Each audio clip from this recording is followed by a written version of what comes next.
Recording.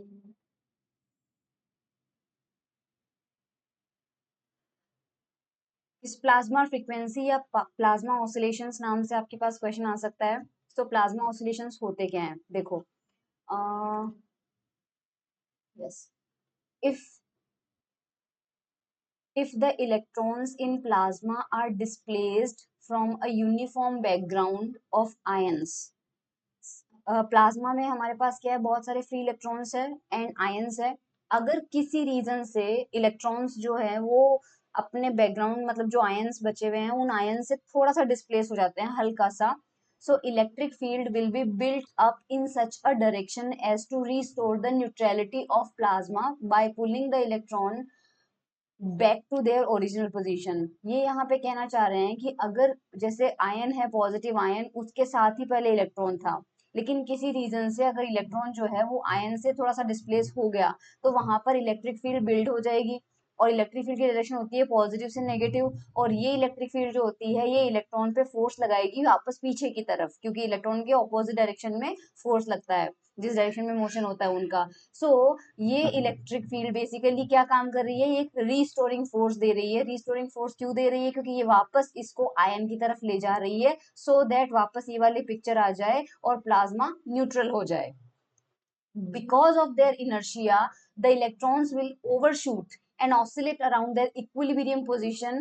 अब देखो होता क्या है कि इलेक्ट्रॉन एक की, हम मैंने तो आपको एक इलेक्ट्रॉन से एग्जांपल दिया, बट वहां पे एक इलेक्ट्रॉन नहीं है, वहां पे नंबर ऑफ इलेक्ट्रॉन्स है। सो इतने सारे नेगेटिवली चार्ज पार्टिकल जो होते हैं, जब वो थोड़ा सा डिस्प्लेस होते हैं तो इलेक्ट्रिक फील्ड जब क्रिएट हो जाती है, तो वापस इलेक्ट्रिक फील्ड जो होती है जब उनको देती, मान लीजिए पॉजिटिव आयन बहुत सारे यहाँ पे रखे हुए हैं, सो इलेक्ट्रॉन जब अपने पॉजिटिव आयन की तरफ लौटते हैं तो इनर्शिया की वजह से, उनके वेट की वजह से, उनके मास की वजह से होता क्या है कि वो एग्जैक्टली यहाँ पे रुक नहीं पाते हैं, थोड़ा सा आगे चले जाते हैं। जैसे ही वो आगे गए तो वापस पीछे की तरफ इलेक्ट्रिक फील्ड उनको खींचती है, फिर वो पीछे की तरफ आते हैं, फिर वो सेंटर पे रुक नहीं पाते और एक सिंपल हार्मोनिक मोशन वहां पे स्टार्ट हो जाता है। और एक जिस फ्रीक्वेंसी से स्टार्ट होता है उसे कैरेक्टरिस्टिक फ्रीक्वेंसी कहते हैं, और उसे ही हम प्लाज्मा फ्रीक्वेंसी कहते हैं। यानी जिस फ्रीक्वेंसी से इलेक्ट्रॉन्स ऑसिलेट करते हैं आयंस के चारों तरफ, उसे हम प्लाज्मा फ्रीक्वेंसी कहते हैं। प्लाज्मा फ्रीक्वेंसी को हम ओमेगा पी से रिप्रेजेंट करेंगे, और इसका एक्सप्रेशन डिराइव करने के लिए हम कुछ अजम्पशंस अज्यूम करेंगे। First we will consider that there is no magnetic field, there are no thermal motion, thermal motion नहीं है तो जो थर्मल एनर्जी है उसको जीरो कंसिडर करेंगे। Ions are fixed in space, actually ions का जो मास होता है वो इलेक्ट्रॉन के कंपैरिजन में बहुत ज्यादा होता है, so we will consider ions as fixed in space. The plasma is infinite in extent, हम मानेंगे कि प्लाज्मा जो है उसकी डायमेंशन, मतलब वो एक स्पेस में चारों तरफ फैला हुआ है, यानी कंटेनर बहुत बड़ा है बेसिकली जहाँ पे हमारे पास प्लाज्मा है। The electron motion occur only in x direction, electron की मोशन को फिलहाल हम सिर्फ एक्स डायरेक्शन में मानेंगे, और जनरलाइज करेंगे तो 3D में इमेजिन कर लेंगे, बट अभी फिलहाल के लिए हम केवल मानेंगे वो एक्स में मूव कर रहे हैं। सो इस कंडीशन में हमारे पास जो डेल ऑपरेटर होगा, वो डेल ऑपरेटर के अंदर केवल एक्स कंपोनेंट होगा, तो एक्स कंपोनेंट कौन सा होगा, I cap del by del x. यहाँ आई कैप को अपन एक्स कैप से रिप्रेजेंट कर रहे हैं। और अगर इलेक्ट्रॉन केवल एक्स डायरेक्शन में मूव करेगा तो उसको वापस अपनी जगह लाने वाली जो इलेक्ट्रिक फील्ड होगी वो भी उसी डायरेक्शन में उसी डायरेक्शन में अप्लाई होगी। सो इलेक्ट्रिक फील्ड डायरेक्शन भी कौन सी होगी, एक्स कैप डायरेक्शन में होगी। हम जानते हैं कर्ल ऑफ इलेक्ट्रिक फील्ड क्या होता है, जीरो होता है हमारे पास में। और वैसे भी फेराडे लॉ से देखो तो डेल क्रॉस ई जो होता है वो किसके इक्वल होता है, minus del B by del T. Because हम मैग्नेटिक फील्ड इमेजिन कर ही नहीं रहे हैं, तो यहाँ पर क्या हो जाएगा, बी की वैल्यू जीरो रखोगे तो डेल क्रॉस ई जीरो आ जाएगा, और E is equal to minus del phi, क्योंकि जब भी किसी क्वांटिटी का कर्ल जीरो होता है तो that quantity can be expressed as gradient of some scalar function. So E is equal to minus del phi हम जानते हैं। Now what will be the equation of motion of electron, equation of motion हमारे पास electron की ये वाली हो जाएगी। इसका derivation let me show you, इसका डेरिवेशन हमारे पास यहाँ पे ये देख लीजिए। इसका डेरिवेशन करवाने से पहले आपको ये पता होना चाहिए कि जो पोजीशन है इलेक्ट्रॉन की वो एक्स वाई जेड और टाइम के टर्म में है। अगर इसका टोटल डेरिवेटिव करें तो D R by D T हो जाएगा। अब D R by D T में आपको पता है पार्शियल डिफरेंशिएशन के फॉर्म में कैसे लेते हैं अपन, del R by del x d x by D t, similarly y component, similarly z component, और लास्ट में del R by del t. D x by D t को वी एक्स ले लो, d y by D t को v y ले लो, d y d z by D t को v z ले लो। ठीक है, अब यहाँ पे हमारे पास में केवल ऑपरेटर फॉर्म में लिखा जाए तो यहाँ ये किस पे अप्लाई है, आर पे है। सो इस आर को रिमूव कर दो, तो यहाँ से ये आर रिमूव हो जाएगा, ये आर रिमूव हो जाएगा, ये आर रिमूव हो जाएगा और ये आर रिमूव हो जाएगा। तो रिमेनिंग पार्ट हमारे पास ऑपरेटर फॉर्म में आ जाएगा। सो ऑपरेटर फॉर्म में आपके पास ये वाला टर्म आ गया यहाँ पे, और यहाँ पे आ गया डेल बाई डेल टी। अब आप ध्यान से देखिए, v dot del, v dot delta, del के तीन कंपोनेंट लिखिए, I cap del by del x plus j cap del by del y plus k cap del by del z, और इस v को लिखिए I cap v x plus j cap v y plus k cap v z. तो इस दोनों को open करोगे तो आपको यही एक्सप्रेशन मिल जाएगा, और यहाँ पे ये वाला टर्म है, यानी जो d by D t operator है उसे हम क्या लिख सकते हैं, v dot del plus del by del t. So हमारा जो इक्वेशन ऑफ मोशन होता है, इक्वेशन ऑफ मोशन हमारे पास क्या होता है, F is equals to M A, Newton के सेकंड लॉ से, राइट। Q चार्ज है और E इलेक्ट्रिक फील्ड उस पर फोर्स लगाएगी, तो फोर्स कितना हो जाएगा QE, और यहाँ एम ए है तो कितना हो जाएगा M D V by D T. अब चार्ज Q जो है वो हमारे पास कितना है, सो मान लीजिए हमारे पास नंबर ऑफ इलेक्ट्रॉन एनी है, तो उन पे टोटल चार्ज कितना हो जाएगा, नंबर ऑफ इलेक्ट्रॉन को चार्ज से मल्टीप्लाई करेंगे तो ये हमारे पास कितना हो जाएगा Q। सो Q की जगह हमने रख दिया ये, E की जगह आ गया ये, और यहाँ पे मास, टोटल मास ऑफ इलेक्ट्रॉन लेना पड़ेगा। अब नंबर ऑफ इलेक्ट्रॉन अगर एन है, एक इलेक्ट्रॉन का मास m है, तो टोटल मास कितना हो जाएगा m n e, तो यहाँ पे m n e आ जाएगा। और ये देखो dv बाई डी टी, अब d बाई डी टी की जगह यहाँ से हमारे पास एक्सप्रेशन क्या है, डेल बाई डेल टी, ये तो हो गया d बाई डी टी, और ये अप्लाई किस पे हो रहा है, वेलोसिटी पे हो रहा है। ठीक है, यहाँ पे आई होप ये क्लियर आ जाएगा आपको। उसके बाद हमारे पास यहाँ पे ये वाला पार्ट जो है ये हमने यहाँ लिख दिया, और जो राइट हैंड साइड वाला पार्ट है वो हमने लेफ्ट हैंड साइड में लिख दिया, बाकी हमने कुछ नहीं किया। और यही इक्वेशन ऑफ मोशन मैं आपको दिखा देती हूँ, यही इक्वेशन ऑफ मोशन यहाँ पे लिखी हुई इक्वेशन नंबर 1 में, ध्यान से देख लीजिए। ठीक है, इक्वेशन 1 आपको क्लियर हो चुकी है। सिमिलरली हम इक्वेशन ऑफ कंटिन्यूटी बनाएंगे। सो इक्वेशन ऑफ कंटिन्यूटी को देख लीजिए एक बार। इक्वेशन ऑफ कंटिन्यूटी जनरली क्या होती है, जनरली हमारे पास जो इक्वेशन ऑफ कंटिन्यूटी होती है वो ये होती है, किसी भी क्वांटिटी के लिए अगर अपन इक्वेशन ऑफ कंटिन्यूटी लेते हैं, तो जैसे n के लिए लेना है, so del n by del T plus del dot n velocity equal to 0, ये इक्वेशन ऑफ कंटिन्यूटी होती है। हमारे पास यहाँ पर हम n की जगह क्या लिख रहे हैं, n not plus N one, और यहाँ पर n और v की जगह क्या लिख रहे हैं, n not plus N one और v not plus V one. अब ये क्या है ये मैं आपको बता देती हूँ एक मिनट के लिए, क्योंकि ये लिखा हुआ यहाँ पर, ये देखिए एक्चुअली यहाँ पे क्या है, ये चीज देखिए आप, we separate the dependent variables into two parts, हम दो पार्ट में वेरिएबल को डिपेंड करते हैं, एक तो इक्विलिब्रियम पार्ट और एक पर्टर्बेशन। पर्टर्बेशन पार्ट का मतलब ये होता है कि जब कोई पार्टिकल वहां पे इलेक्ट्रॉन जैसे था, तो अपनी इक्विलिब्रियम पोजिशन में जब प्लाज्मा न्यूट्रल था तब उसके पैरामीटर्स क्या थे, और उसके बाद में जब वो अपनी जगह से डिस्प्लेस हो गया तो डिस्प्लेसमेंट के वक्त उसके पैरामीटर में क्या चेंज आ गया। सो नंबर ऑफ इलेक्ट्रॉन अगर एन ई है तो उसको हम N note plus N one बता देंगे। एन नोट क्या है और एन वन क्या है अभी बताती हूँ आपको।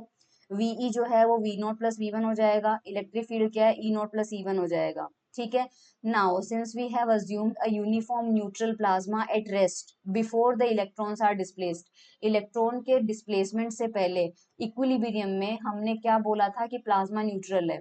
अगर प्लाज्मा न्यूट्रल है, ये जो नोट वाले टर्म है ये इक्विलिब्रियम स्टेट में वैल्यू है, ये इक्विलिब्रियम में है, और जहां वन लगा हुआ ये पर्टर्बेशन वाला पार्ट है। पर्टर्बेशन का मतलब डिस्प्लेसमेंट के बाद वाला पार्ट है। सो हमारे पास में एन नोट नंबर जो था वो जब प्लाज्मा न्यूट्रल था, तो एन नोट जो था टोटल नंबर ऑफ चार्ज था हमारे पास, ऑब्वियसली वो कांस्टेंट है तो उसके अंदर चेंज नहीं होगा, इसलिए डेल एन नोट जो है वो आपका क्या रहेगा, 0 रहेगा। जब पार्टिकल डिस्प्लेस ही नहीं हुआ, जब पार्टिकल रेस्ट पे था तो उसके पास कोई वेलोसिटी नहीं थी, इसलिए वी नोट की वैल्यू क्या रहेगी, 0। तो वी नोट की वैल्यू 0 रहेगी। और जब पार्टिकल रेस्ट पे था तो कोई इलेक्ट्रिक फील्ड भी नहीं लग रही थी, क्योंकि इलेक्ट्रिक फील्ड किसकी वजह से आई थी, जब पार्टिकल का डिस्प्लेसमेंट हो गया था, तो ई नोट भी आपका क्या हो जाएगा, 0 हो जाएगा। इसी के साथ में एन नोट जो है that is a constant quantity, तो टाइम के साथ में एन नोट में कोई चेंज नहीं हो रहा है, और वी नोट अगर 0 है तो इसका टी के रेस्पेक्ट में डिफरेंशिएशन भी 0 हो जाएगा, और ई नोट अगर 0 है तो टी के रेस्पेक्ट में इसका डिफरेंशिएशन भी 0 हो जाएगा। अब हमारी इक्वेशन ऑफ कंटिन्यूटी के अंदर हम वैल्यू पुट करते हैं। सो यहाँ पर सबसे पहले इस n की जगह अपन ने क्या लिखा, N note plus N one, और यहाँ एन और v की जगह अपन ने ये टर्म लिख दिया। ठीक है, जो वैल्यू हमने अभी अभी देखी है वो लगाते हैं। तो सबसे पहले जब ये डेल बाय डेल टी इस पे अप्लाई होगा तो क्या मिलेगा, del N naught by del T, और अभी अभी हमने देखा del N naught upon del T की वैल्यू 0 आएगी। सो हमारे पास यहाँ पे ये टर्म बच जाएगा, करेक्ट। उसके बाद यहाँ पे देख लीजिए वी नोट आपके पास क्या था, 0 था, अभी अभी मैंने बताया, तो यहाँ पर सिर्फ V1 बचेगा। सो ये V1 इन दोनों टर्म से मल्टीप्लाई हो जाएगा। सो V1 दोनों टर्म से मल्टीप्लाई होकर हमारे पास ये दो टर्म मिल जाएंगे। अब हमारे पास पर्टर्बेशन वाला पार्ट बहुत छोटा है, यानी कि अगर हम N note plus N one लेते हैं तो ये एन वन जो होता है ये एन नोट के कंपेरिजन में बहुत छोटा होता है। V naught plus V one लेते हैं तो वी वन जो होता है वो वी नोट के कंपेरिजन में बहुत छोटा होता है। और ई नोट प्लस ई वन लेंगे तो ई वन जो होगा वो मतलब तीनों जो क्वांटिटीज है ई वन एन वन और वी वन ये पर्टर्बेशन होते हैं, और पर्टर्बेशन हमेशा बहुत छोटा होता है अपनी ओरिजिनल क्वांटिटी के कंपेरिजन में, which is E naught n naught and v naught. So अगर दो स्मॉल क्वांटिटीज का मल्टीप्लीकेशन लिया जाए तो और भी छोटी क्वांटिटी मिलती है। तो यहाँ पे देखो आप इस जगह एन वन और वी वन का मल्टीप्लीकेशन है, सो एक छोटी क्वांटिटी और वी वन दूसरी छोटी क्वांटिटी, दोनों का मल्टीप्लीकेशन और भी स्मॉल क्वांटिटी देगा तो ये 0 हो जाएगा। अब हमें इसके ऊपर डेल ऑपरेटर अप्लाई करना है।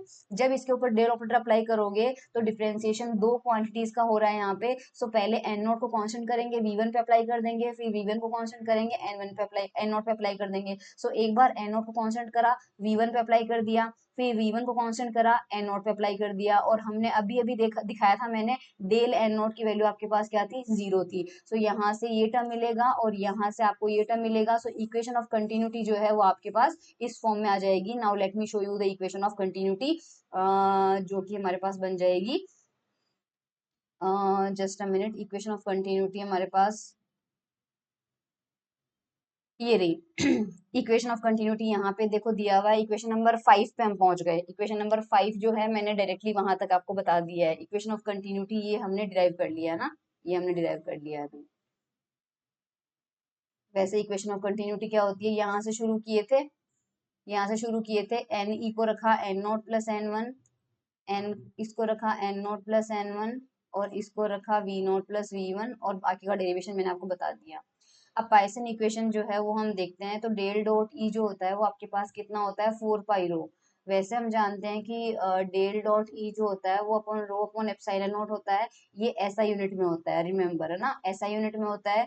और ये जो पाइसन इक्वेशन है ये होता है सीजीएस गाउशियन यूनिट में। तो सीजीएस गाउशियन यूनिट में हम, क्योंकि ये डेरिवेशन जिस बुक से है उसमें CGS Gaussian unit system use किया हुआ है, ठीक है। सो डेल डॉट ई हमारे पास क्या होगा, क्योंकि हमने इलेक्ट्रिक फील्ड केवल एक्स डायरेक्शन में माननी है, तो ये कितना हो जाएगा, del E upon del X हो जाएगा लेफ्ट हैंड साइड में तो, और 4 पाई रो आपके पास कितना हो जाएगा, टोटल चार्ज डेंसिटी। मान लीजिए number of ions per unit volume है Ni, तो उनके करस्पॉन्डिंग चार्ज डेंसिटी कितना हो जाएगा, plus E number of electrons per unit volume कितना है आपके पास Ne, तो ये उसका चार्ज हो जाएगा। अब क्योंकि मैंने पर यूनिट वॉल्यूम नंबर लिया है, तो पर यूनिट वॉल्यूम का मतलब क्या होता है, डेंसिटी होता है, और यहाँ पे नंबर की बात हो रही है तो ये नंबर हो जाएगा, और उसको चार्ज से मल्टीप्लाई करते ही ये चार्ज डेंसिटी हो जाएगा। सो Ni जो है माइनस Ne जो है वो E से मल्टीप्लाई, इन दोनों को ऐड करेंगे तो हमारे पास इक्वेशन नंबर 3 आ जाएगा। ठीक है, इसके बाद वाला पार्ट हमने कर ही लिया है। नाउ इक्वेशन 1 बिकम्स, इक्वेशन 1 के अंदर हमारे पास क्या है, इक्वेशन 1 देख लेते हैं एक बार। यस, ये इक्वेशन 1 देखिए, इस इक्वेशन 1 को लीनियराइज करेंगे। लीनियराइज करने का मतलब ये है कि यहाँ पे देखो v और v दोनों मल्टीप्लाई हो रहे हैं, तो यहाँ पे स्क्वायर वाला टर्म आ रहा है। हम चाहते हैं कि हमारी इक्वेशन लीनियर हो, प्लस देखो दिस टर्म, इस टर्म को हम 0 मान रहे हैं। क्यों मान रहे हैं, this term is quadratic and we shall linearize by neglecting in. पहली बात तो इसको नेग्लेक्ट करेंगे क्यों, क्योंकि इक्वेशन में हमारे लीनियरिटी जो है वो डिस्टर्ब हो रही है। दूसरी चीज, दूसरा और एक वैलिड रीजन होना चाहिए। So the linear theory is valid as long as v1 is small. हम जानते हैं v1 यहाँ पे स्मॉल है, करेक्ट, और यहाँ पे भी v1 है, वो भी स्मॉल है, such that quadratic terms are negligible. दो v1 है, दोनों स्मॉल क्वांटिटीज है, दोनों मल्टीप्लाई होगी तो हमारे पास क्या आ जाएगा, 0 आ जाए, वो टर्म जो है बाकी के कंपेरिजन में स्मॉल होगी। सो हमारे पास इक्वेशन 4 जो है वो हमारे पास इस फॉर्म में आ जाएगी, मतलब ये टर्म हमारे पास 0 हो जाएगा। ठीक है, और ये वाला हमने कर ही लिया था। इन पाइसन इक्वेशन में अब हमारे पास क्या होगा, पाइसन इक्वेशन में हमें पता है कि 4 पाई ई, और हमारे पास यहाँ था Ni माइनस Ne, ये वाला था, करेक्ट। अब ये आयंस का नंबर है तो इसके भी दो टर्म्स होंगे, आयंस का नंबर हमारे पास तो इसके भी दो टर्म होंगे। तो देखो इसका क्या होगा, यस, पाइसन इक्वेशन हमें लिखना है, डेल डॉट ई था लेफ्ट हैंड साइड में, तो यहाँ पे डेल डॉट ई के अंदर दो टर्म आ जाएंगे, डेल डॉट और ई के अंदर ये दो टर्म आ जाएंगे, 4 पाई ई एन आई माइनस एन ई आ जाएगा। ई नोट हमारे पास 0 है, पहले ही मैंने बता दिया क्योंकि इक्विलिब्रियम में कोई इलेक्ट्रिक फील्ड नहीं थी। So del dot E one left hand side में आ जाएगा, 4 पाई ई है, एन आई की जगह आयंस का नंबर है, उसमें भी दो टर्म आएंगे, एक रेस्ट पे और एक डिस्प्लेसमेंट में। इलेक्ट्रॉन में भी दो टर्म होंगे, एक रेस्ट, ये रेस्ट पे होगा और ये परटर्बेशन वाला पार्ट होगा। अब इलेक्ट्रॉन जो है जब रेस्ट पे थे तो हमारे पास सॉरी आयन को हमने क्या माना है, फिक्स माना है। अगर आयन को फिक्स माना है तो उसमें डिस्प्लेसमेंट होगा ही नहीं। सो जो डिस्प्लेसमेंट वाला पार्ट होगा, मतलब ये टर्म क्या रिप्रेजेंट कर रहा है, उन आयंस का नंबर जो कि ऑसिलेशन में अपनी जगह छोड़ के डिस्प्लेस हुए हैं। पर क्योंकि हमने आयंस को अजम्पशन के अंदर फिक्स माना है तो ये नंबर क्या होगा, 0। अब बचे तीन टर्म हमारे पास में, तीन टर्म के अंदर एन आई नोट और एन ई नोट इक्वल है। वाई? क्योंकि एन आई नोट जो है रेस्ट पे इक्विलिब्रियम में, और ये भी रेस्ट पे यानी इक्विलिब्रियम में नंबर ऑफ इलेक्ट्रॉन और नंबर ऑफ आयन को रिप्रेजेंट कर रहा है। रेस्ट या इक्विलिब्रियम पे क्योंकि हमने प्लाज्मा को न्यूट्रल माना है, न्यूट्रल का मतलब जितने आयन है उतने ही इलेक्ट्रॉन है, तो ये नंबर इक्वल होंगे, तो ये पॉजिटिव नेगेटिव से कैंसिल आउट हो जाएगा और हमारे पास सिर्फ बचेगा माइनस का एन ई वन, जो कि हमने यहाँ पे लिख दिया है। सो ये पाइसन इक्वेशन जो है हमें यहाँ पे मिल जाएगी। सो इक्वेशन नंबर 6 आपके पास आ चुकी है। इक्वेशन नंबर 6 में हमारे पास एन ई वन जो है उसको सिर्फ N1 से रिप्रेजेंट हमने कर लिया है, ठीक है। अब हमारे पास में वी ई और जो एन है, इनको हम ऑसिलेटिंग क्वांटिटीज मान लेते हैं, ये पैरामीटर्स मान लीजिए ऑसिलेट कर रहे हैं। तो ऑसिलेशन के जनरल जो सॉल्यूशंस होते हैं वो कैसे होते हैं, सो वी वन जो है अगर वो ऑसिलेशन क्वांटिटी है तो उसका एम्पलीट्यूड और साथ में ई की पावर के एक्स माइनस ओमेगा टी और एक्स डायरेक्शन में वेलोसिटी होगी। सिमिलरली इलेक्ट्रिक फील्ड जो है वो भी एक्स डायरेक्शन में लगेगी और नंबर भी जो है वो भी ऑसिलेशन हो रहा है तो हमारे पास हो जाएगा, लेकिन नंबर जो है वो स्केलर क्वांटिटी है इसलिए इसमें यूनिट वेक्टर नहीं लगा है, ठीक है। तो टाइम डेरिवेटिव अगर अपन को लेना है तो देयरफॉर टाइम डेरिवेटिव जहां पर भी डेल बाय डेल टी होगा हम उसे माइनस आई ओमेगा से रिप्लेस करेंगे। क्यों? क्योंकि देखो इसको देखो एक बार, अगर इसमें राइट हैंड साइड में मैं del by del T apply करती हूँ, del by del T apply करेंगे तो टी का कोफिशिएंट बाहर आएगा। सो यहाँ पे आई है और यहाँ पे माइनस का आई ओमेगा है, सो माइनस का आई ओमेगा बाहर आके, और क्योंकि एक्सपोनेंशियल वाला पार्ट है, एक्सपोनेंशियल वाला पार्ट एज इट इज रहता है, सो जहां पर भी डेल बाय डेल टी लगा होगा वहां पे अपन माइनस आई ओमेगा से रिप्लेस करेंगे, और जहां पर भी सिंपल डेल लगा होगा तो सिंपल डेल का मतलब क्या होगा, डेल बाय डेल एक्स होगा, और डेल बाय डेल एक्स के अंदर एक्स का कोफिशिएंट बाहर आएगा तो आयोटा और के बाहर आएगा, सो आयोटा और के अपन बाहर ले लेंगे। सो इक्वेशन 4, 5 एंड 6 बिकम, अब मैं सबसे पहले इक्वेशन 4, 5, 6 को बता देती हूँ। सो इक्वेशन 4 देख लीजिए, इक्वेशन 4 के अंदर हमारे पास मैं ब्लैक कलर से लेती हूँ, थोड़ा सा बड़ा लेती हूँ। इक्वेशन 4 में है ना, ये टर्म तो हमारा 0 हो चुका है, ठीक है। सो यहाँ पे सबसे पहले ध्यान रखना, इसको तो माइनस का ई ई वन रहने देते हैं। देखो ये रहा डेल बाय डेल टी, तो इसको अपन क्या रखेंगे, माइनस का आई ओमेगा, ठीक है। सो इक्वेशन 4 देख लेते हैं एक बार, इक्वेशन 4 हमारे पास ये आएगी क्या, ये देख लो, माइनस का आई एम ओमेगा इवन, और ये इक्वेशन नंबर 4 हो गई ना। इक्वेशन 5 को देखो एक बार, इक्वेशन 5 में यहाँ पर del by del T N one पे लगा है, तो del by del T N one, del by del T का मतलब माइनस आई ओमेगा और साथ में क्या है एन वन, और इधर आपके पास क्या है, डेल डॉट वी वन लगा हुआ है। डेल को हमारे पास क्या रखना है अपन को, इसका मतलब कितना है आई के, और ये कितना हो जाएगा वी वन, ठीक है। सो इक्वेशन जो 5 है वो किस फॉर्म में आएगी, लेफ्ट हैंड साइड में तो माइनस का आई ओमेगा एन वन, और राइट हैंड साइड में हमारे पास क्या आ जाएगा, माइनस का आई एन नॉट आई के वी वन, ठीक है। इक्वेशन 6 को देख लीजिए, इक्वेशन 6 हमारे पास ये रहा, तो इधर तो आ जाएगा आई के ई वन, है ना, क्योंकि डेल लगा हुआ है, और इधर सिंपली ये टर्म आरएचएस को हम टच नहीं करेंगे, आरएचएस हमारा एज इट इज रहेगा। सो ये हमारे पास इक्वेशन आ गई 7, 8, 9। अब इक्वेशन 7, 8, 9 के अंदर अपन क्या करेंगे, यूजिंग इक्वेशन 8, 9 इन इक्वेशन 7, 8 और 9 को 7 में यूज करेंगे, तो 7 का लेफ्ट हैंड साइड जो है वो हमने एज इट इज रखा है, माइनस ई यहाँ पे एज इट इज रखो, और ये जो E1 है, इस E1 की वैल्यू जो है वो इक्वेशन नंबर 9 से निकालते हैं, ठीक है। यहाँ से E1 की जो वैल्यू आएगी वो कौन सी आएगी, आई के को इधर भेज दो, तो E1 की जो वैल्यू आएगी वो ये मिलेगी आपको, और पुट कर दिया अपन ने। अब हमें इक्वेशन 8 से अपन N1 निकालेंगे, यहाँ से जो N1 की वैल्यू आएगी वो ये वाली value divided by minus I omega, और वो N1 अपन यहाँ पर पुट करेंगे तो वो N1 यहाँ पे आ गया, करेक्ट। सो हमारे पास ये वैल्यू आ गई, और इन दोनों को मल्टीप्लाई किया, थोड़ा सा सॉल्व कर दिया, और अब बस इसको रीअरेंज करना है आपके पास में। रीअरेंज किया है मैंने, जो टर्म्स कैंसिल आउट हो रहे हैं उनको कैंसिल आउट कर लो, जो टर्म कॉमन आ रहे हैं उनको कॉमन ले लो, और बाद में इस v1 तो जीरो हो नहीं सकता, सो ये ब्रैकेट वाला टर्म जीरो होना पड़ेगा, तो हमने इसको जीरो कर दिया। यहाँ से ओमेगा स्क्वायर की वैल्यू ये आ जाएगी, और प्लाज्मा फ्रीक्वेंसी जो है इसी का अंडर रूट हो जाएगा। So this omega is plasma frequency, so omega P क्या है, इस टर्म का रूट आ जाएगा। सो ये हमारे पास प्लाज्मा फ्रीक्वेंसी है। अगर हम एफ निकालें तो एफ कितना होता है, ओमेगा अपॉन 2 पाई, तो ओमेगा पी को 2 पाई से डिवाइड करेंगे, तो ये यहाँ से ओमेगा पी अपॉन 2 पाई रख करेंगे, और उसके बाद जितने भी कांस्टेंट है, जैसे कि 4 है, पाई है, एम है, ई है, ये सबको केवल एन एन नंबर नहीं पता हमें इलेक्ट्रॉन का प्लाज्मा में कितना है, सबको कांस्टेंट की वैल्यूज पुट करेंगे तो वो 9000 आता है, और रूट ऑफ एन नॉट को अपन एन रख देंगे, तो ये वाला जो डेरिवेशन है ये प्लाज्मा फ्रीक्वेंसी का हो जाता है। ठीक है। इसके बाद आता है आपका दूसरा फ्रीक्वेंसी आता है साइक्लोट्रॉन फ्रीक्वेंसी, जिसके बारे में हम बीएससी में भी पढ़ चुके हैं। प्लाज्मा में मान लीजिए कोई पार्टिकल है, उसका मास m है और चार्ज q है, और it is shot into a magnetic field b with velocity v। अगर कोई पार्टिकल है, उसको मैग्नेटिक फील्ड में जब भेजते हैं तो मैग्नेटिक फोर्स लगता है क्यू वी क्रॉस बी। मान लीजिए उसकी वेलोसिटी b के परपेंडिकुलर है, तो मैग्नीट्यूड कितना होता है, Q V B sine theta.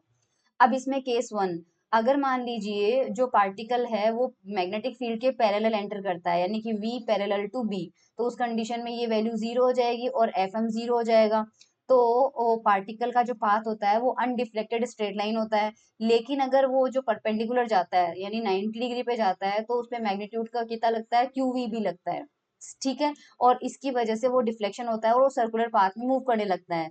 हमें पता है सर्कुलर पाथ के लिए रिक्वायर्ड फोर्स होता है सेंट्रीपीटल फोर्स, और वो सेंट्रीपीटल फोर्स ये क्यूवीबी फोर्स ही देता है। सो क्यूवीबी जो है वो क्या काम करेगा, सेंट्रीपीटल फोर्स का काम करेगा। इस कंडीशन में यहाँ से आप आर की वैल्यू निकालेंगे तो कितना आ जाएगा, M V upon Q B, correct. और यहीं से अगर v बाय आर का रेशियो निकालेंगे तो कितना हो जाएगा, Q B by upon M हो जाएगा, क्यू बी बाय एम हो जाएगा। अब v by R circular motion के लिए हम जानते हैं v बाय आर कितना होता है, ओमेगा होता है। सो ओमेगा जो होता है वो v बाय आर इक्वल आ रहा है Q B by M, and this is known as cyclotron frequency. ये साइक्लोट्रॉन फ्रीक्वेंसी होता है। एफ सी जो होता है ओमेगा अपॉन 2 पाई होता है, तो Q B upon 2 pi M है, this is known as cyclotron और जायरो फ्रीक्वेंसी। आपको एग्जाम में ध्यान रखना है। देखो, अगर मान लीजिए हमने थीटा इक्वल टू 90 कर लिया और थीटा इक्वल टू 0 कर लिया, सपोज थीटा ना तो 90 है ना 0 है, बल्कि उन दोनों के बीच में है, मतलब 0 और पाई बाय 2 के बीच में है, तो उस कंडीशन में पार्टिकल की वेलोसिटी के दो कंपोनेंट होते हैं। पार्टिकल की वेलोसिटी का एक कंपोनेंट, यानी मान लीजिए उस कंडीशन में आपके पास जो वेलोसिटी है v इस डायरेक्शन में है, करेक्ट, और हमारे पास भी जो मैग्नेटिक फील्ड जो है उसके पैरेलल कंपोनेंट हो जाएगा, इधर तो आ जाएगा, ये थीटा है, सो इधर हो जाएगा v cos थीटा, और इधर हो जाएगा v sin थीटा, करेक्ट। और आपने मैग्नेटिक फील्ड इस डायरेक्शन में लगा रखी है, सो v cos थीटा जो है वो तो पैरेलल टू b होगा, और v sin थीटा जो है वो परपेंडिकुलर टू b होगा। सो पैरेलल वाला पार्ट तो जो है v और वेलोसिटी और b जो है वो तो पैरेलल है, तो वो तो उसको सर्कुलर मोशन देंगे नहीं, correct. So the path of the particle due to v parallel is straight line, अभी अभी अपन ने देखा था। जबकि जो v perpendicular v sin theta जो है वो b के बिल्कुल परपेंडिकुलर जा रहा है, उसकी वजह से सर्कुलर होगा। और इस बार जो रेडियस होगी, पहले रेडियस कौन सी आई थी, M V upon Q B आया था, अब v की जगह कौन सा कंपोनेंट जिम्मेदार है, v परपेंडिकुलर, सो यहाँ M v perpendicular upon Q B. इसकी वजह से जो पाथ होगा वो हेलिक्स या फिर स्पाइरल होगा, क्योंकि एक स्ट्रेट लाइन में भी मोशन होना है और सर्कल भी बनते जाना है, तो सर्कल जो है वो आगे शिफ्ट होता जाएगा, तो मोशन इस तरह से हो जाएगी। सो इस कंडीशन में तो आपके पास साइक्लोट्रॉन फ्रीक्वेंसी का कंसेप्ट ही आ जाता है। अब देखो आपके सिलेबस में दिया हुआ है कैरेक्टरिस्टिक फ्रीक्वेंसी। जब भी आपके पास आता है कि कैरेक्टरिस्टिक फ्रीक्वेंसी क्या होती है, तो आप ये प्लाज्मा के रेफरेंस में कह सकते हैं कि प्लाज्मा में दो तरह की कैरेक्टरिस्टिक फ्रीक्वेंसी होती है, cyclotron frequency and plasma frequency. Plasma frequency के बारे में शॉर्ट ब्रीफ में लिख सकते हैं आप, और साइक्लोट्रॉन फ्रीक्वेंसी के बारे में मैंने अभी पढ़ाई दी है आपको। तो ये आपका कैरेक्टरिस्टिक फ्रीक्वेंसी का टॉपिक भी इसी में कंप्लीट होता है। Thank you so much.